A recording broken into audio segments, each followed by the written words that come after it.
Your Worship, Donna Lumsden, welcome to Profile. Thank you for having me.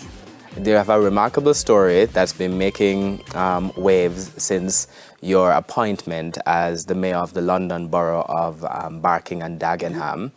But before you were a councillor in the area, you also work with special needs children. But your entire story, though, quite remarkable because of the circumstances in which you grew up in Jamaica, and you've been very open and very public about them. Now that you're getting all of this kind of recognition, people are hearing your story. First of all, how does it feel? How can I say? It's like I told the truth, and people understand who I am. And when I speak to people, they understand that you don't have to come from the rich. You can be just who you are and stay humble and be the best in life. And I think when I said to people that I couldn't read and write, it was like, do not say that. I said, but I'm telling the truth, I could not read and write. But I went to learn to read and write, teach myself, and I realized I could do it. So it gives me more insight in life and knowing that I can be the best. So I never had to hide from people, not anything. I knew I could have done it, so I did it. Your roots date back to Jamaica themselves. Growing up in among areas, Denham Town was one of the areas. Let's talk about that first, growing up. Okay. My mom had money, but my dad wasn't all that rich, so they came and lived in Denham Town. And it wasn't a bad era at that time, but it was a era that was called the ghetto. I grew up, I learned to play in the water. I break the matchsticks and play in the water and run and play racehorse and so forth. So it was a good year, but it teach me to be, to be self-sufficient, because I knew that my grandmother used to sell like fried fish and so forth. So I had to go there and help with my godmother and so forth. So it just gave me a sense of that whatever happened, I knew what to do. And my mother always said to me, stop playing the dirty water and go and help out in the house and so forth. So yes, I used to do it, but I still was a little tomboy. I always liked boy company. So as soon as I finished doing my work, I go out to play with the boys. So it gave me that sense of pride. It makes me can do things for myself. And growing up with boy children, it was more, I adopted them more than the girls, because I hurry and do my homework and things in the house, but I know that I'm going outside to play with the boys again. And that's what I did until my mother could, she was a conductress. She started to work very hard to look after her children. And then we moved and went to live in Pembroke Hall.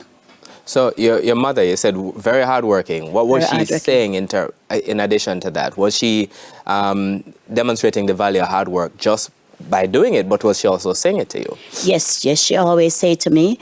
So sometimes she says, because you won't stop, go street and with the boy putting them, I'm going to carry on the bus with me.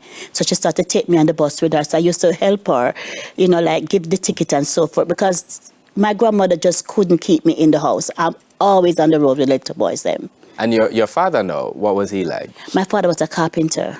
So he go out and mix cupboards, that we call the kitchen units, benches, and so forth, until he got a job to work with, I think the person was named is Alida Gilzine, that he went and started to build houses for people.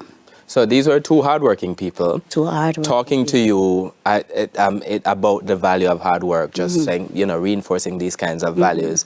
At the same time, having a difficult time, but doing the work. Doing the work, yes. And you're a part of a large family as well. Yes.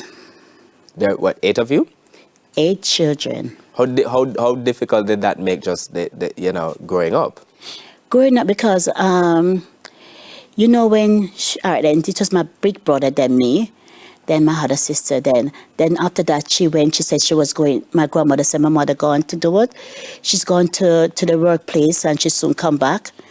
And then the plane fly over, then she tell me that the plane drop a new baby. Yes. Me, I don't have no sense.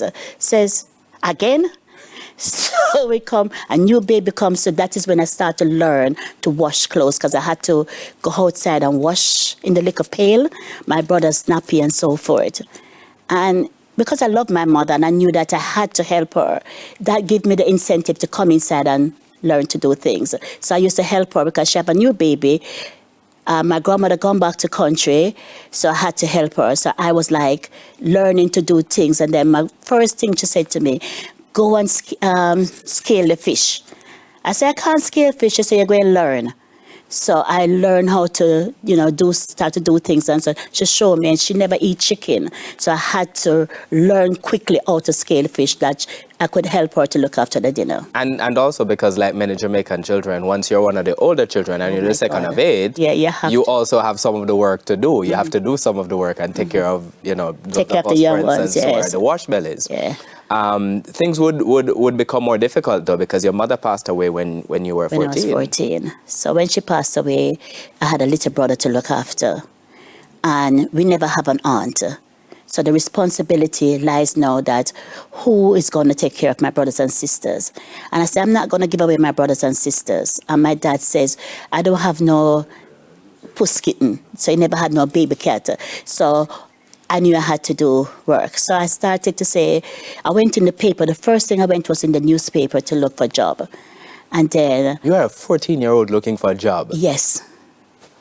Because, when you are young and you grow with a mom that have children, you knew that you have to help yourself. And I wasn't afraid of hard work, and I knew how to do domestic work, so it was no problem to me.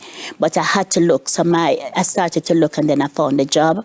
And I went there. They took me on because they gave me clothes to wash and iron. They saw that I could wash and iron. So from there on, I just become the helper. All right, I want to talk a little bit about that experience, but also some of the other hard work that you've done to get to the place that you are. But we have to take a break on Profile. My guest is Her Worship Donna Lumsden. She's Jamaican-born, first black female to hold the post of the mayor of the London Borough of Barking and Dagenham. And the conversation continues after these messages.